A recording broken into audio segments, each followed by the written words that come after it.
Bonjour, nous nous retrouvons aujourd'hui pour parler des cycles immobiliers.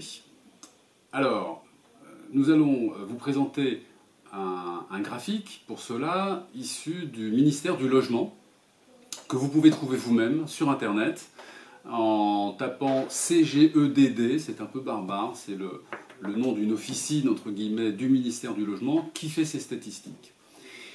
Ce graphique, pas de panique, il est assez simple en réalité. Nous allons nous intéresser essentiellement au petit carré noir qui trace le prix du logement ancien sur une très longue durée, sur 50 ans.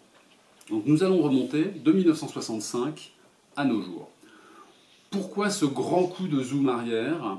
Pour comprendre en fait la situation actuelle au regard du passé et de tout ce que nous avons pu engranger comme mémoire collective, comme réflexe en termes de marché immobilier. Et on va pouvoir en tirer des enseignements pour comprendre la situation actuelle.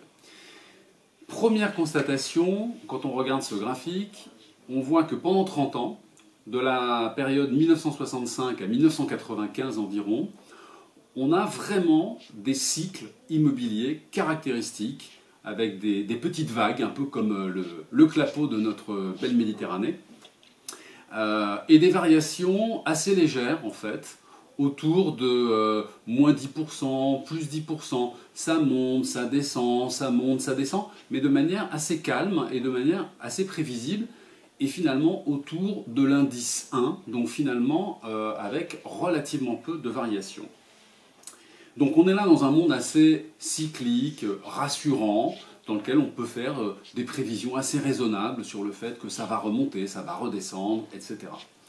À partir de 1996-97, changement de décor complet, puisque c'est là qu'on voit la courbe avec cette montée vertigineuse qui a duré 10 ans, 1997-2007 environ, avec le doublement à peu près des prix du marché en 10 ans, ce qui est absolument sans précédent sur la période, qui s'explique par de très nombreuses raisons sur lesquelles on ne va pas revenir ici, on le constate.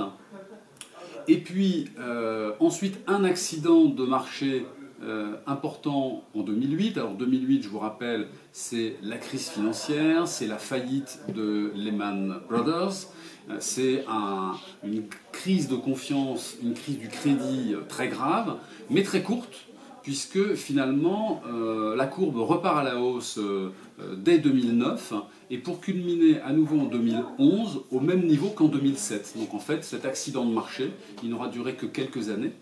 Et puis depuis 2011, on constate une érosion, je dirais, assez progressive, mais régulière du marché, avec un palier, semble-t-il, on le voit sur les dernières années, sur 2016, début 2017, semble-t-il, une stabilisation des prix.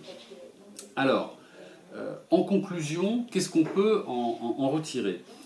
La première conclusion, c'est que nous sommes aujourd'hui, quand je dis aujourd'hui, c'est depuis une bonne quinzaine d'années, dans un marché qui est devenu en réalité imprévisible.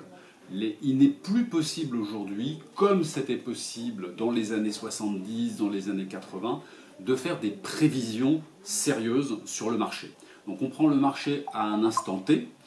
En fonction des projets de vie des uns et des autres, on prend des décisions. On a besoin de déménager, on n'a pas besoin de déménager.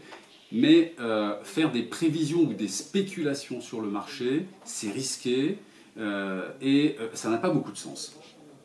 La deuxième conclusion, c'est que, contrairement à une idée reçue, le marché s'est stabilisé aujourd'hui à un niveau qui est historiquement élevé, puisqu'on est sur l'indice 1,7 historiquement, c'est-à-dire 70% au-dessus du niveau historique du marché, ce qui est donc un niveau historiquement très élevé et qui explique par exemple qu'aujourd'hui les jeunes ont énormément de mal à accéder à la propriété, notamment ailleurs, on le voit, les jeunes ont beaucoup de mal à se loger et à acquérir leur premier logement.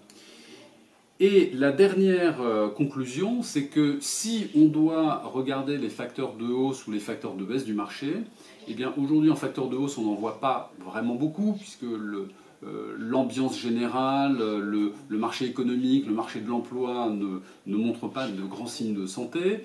En revanche, il y a un facteur qui est identifié clairement et dont on parle aujourd'hui, qui est la hausse des taux d'intérêt, puisque les taux sont très bas, ils le sont encore, mais en cas de hausse des taux prolongée et forte, ce serait clairement un facteur qui pèserait fortement sur les prix de l'immobilier et qui pourrait bien les amener à des niveaux historiques qu'on a connus beaucoup plus bas. Merci et à très bientôt pour la suite de cette présentation.